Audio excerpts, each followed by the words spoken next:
Hey, this is Richard again with 71 Innovation. This is going to be part 2 of our video in our search for some affordable practice ammunition for a new shooter. Specifically, we're kind of looking at a brand new service rifle shooter. If you remember from the premise in the first video, we recognize that a lot of new shooters just need repetition, and sometimes buying the most expensive ammunition isn't always the best bet. So we're looking for the thing that will be affordable with reasonable accuracy in there. Just like last time, from a test setup, we're just going to be using a shot marker system to record our groups and some data down at the target. And then for the rifle, again, because this is targeting around service rifle, I will be using the same setup here with a AR-15 set up in a service rifle configuration.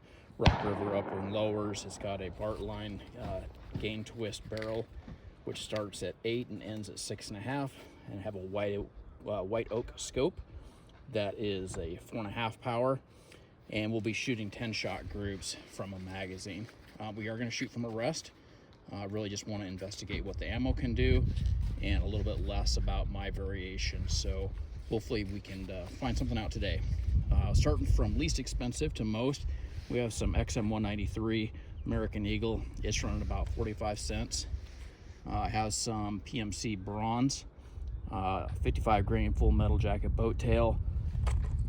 That was from a recommendation on online someone had made. We have some Winchester at 60 cents a round, and the most expensive will be this Hornady Black, and it runs at 75 cents a round. So let's see what we get out of that selection. Well, I suppose I should have mentioned in the first intro here that I was going to shoot these and then record a little bit after each group. I probably also should have mentioned that I was not going to make you watch me shoot. So we went ahead and got the first group done. So it's 10 shots on target. This is with the American Eagle XM193. And again, this is probably about the 45 cents per round type of ammo. Overall, the group wasn't terrible. The total group was 2.68, but the very last shot, don't know if it was me or not, but it felt okay, was a bit out of the group. Let's look at some details here. So looking at it in its entirety, we have all 10 shots have a mean radius of about 0.79, and my extreme spread was, looks like 89.6, and standard deviation was about 31. If I would exclude that one shot out of there, the total group does go down to 1.62 MOA, and that mean radius comes down to 0.67 MOA. So overall, not terrible. Probably if that was centered up, that would be everything just in the 10 ring, with maybe the exception of that outside shot. Again, I'm shooting low here just to make sure that I don't blow out my aiming point. Okay, from here, let's take the next batch of ammo and see how that does. So it seems like PMC bronze might turn out to be the surprise of the day. Actually got a really good looking group with that. Probably the best one I've had since shooting my hand loads as kind of a benchmark for this. Even the brass landed in a really nice pile behind me, whereas the American Eagle XM93 was, the brass was all over the place. Not that that means anything other than consistency. In this case, we have 2270 for average velocity with a standard deviation of 34. Entirety of the group was 1.73, and the group was really pretty good looking. Let's get a few more details here. Looking at this, we have a mean radius of 0.55 MOA. Standard deviation, again, is 34.6. Extreme spread was 108, which is a little bit high. But we really did have a nice looking group there, again at a total of 1.73 MOA. So from here,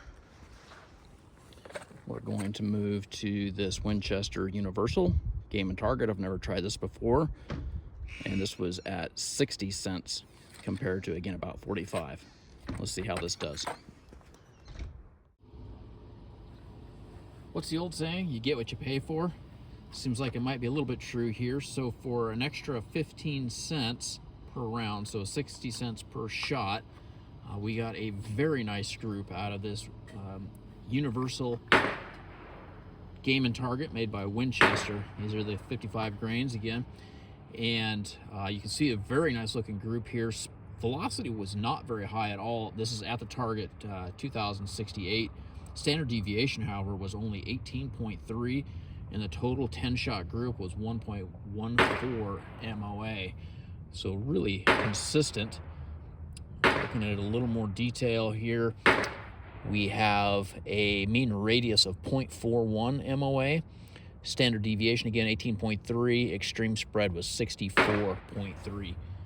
So, yes, a little bit more expensive, but very good results on target. I think I could easily say now, even before we shoot the next one, that this would be something that I would feel very comfortable giving to a shooter for short line work, 200 and even 300 with the standard deviation being as low as it is.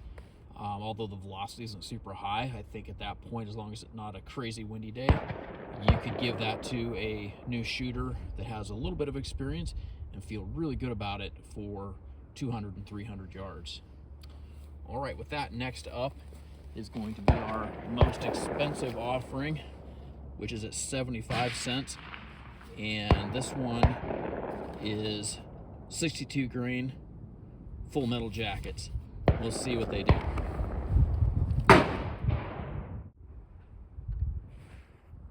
It turns out that an extra 15 cents, so now 75 cents per round, doesn't necessarily get the same bang for the buck. These Hornady Black, which are the 62 grain full metal jackets, shot okay, but not as good as some lower cost options there. Velocity was 22.58. Standard deviation was very good at 14.6. Extreme spread appeared to be 51.8, which was not too bad. Mean radius wasn't terrible at 0.49. Overall, it wasn't a bad performer, but there were some lower cost options in here that really performed as well or better. I would say for the brand new shooter, the PMC Bronze would be a great way to get some trigger time and learn some technique at an affordable price. And if you needed to shoot a match with some affordable ammo, the Winchester Target and Game gave very good results. You can find all the results at my website, 71innovation.com. See you at the range.